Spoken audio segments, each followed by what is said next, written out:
waxaan markasta isweydiin hoon dhowr jeer maqlaa dadka ka soo baxa jaamacadaha iyo suuqa isma qaban kara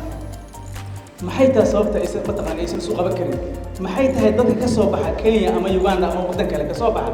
dadka jaamacadooda ka soo baxa iyo suuqooda ay suuq qaban karaan laakiin kuwana iyo suuqa aysan mataqaan aysan suuq qaban karin mid kamid ah sababuhu waxa waaye ardayda jaamacadaha ka baxda inaysan access u lahayn suuqa shaqada inaysan access u lahayn kow waxa ka dawladda ayaa ka mataqaan qofka barta public administration ama business administration ama wax barta caafimaadka ama ka barta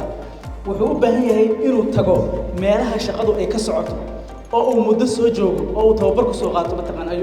ayuu u baahan yahay laakiin haddii la cunaqabateeyo oo cunaqabateen la saaro oo suuqiba uusan arkin sidee laga rabaa inuu qofkaanu dadka baahidooda u daboolo ciladu halkaasay ka taagantahay waxaa loo baahan yahay marka arrintaas iyada haddii wasaaraddii waxbarashada waxna maqlaaya mataqaan ay ku jiraan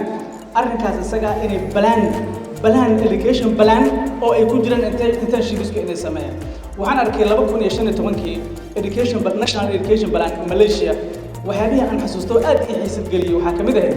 waxa soo la yiraahdo 2U2I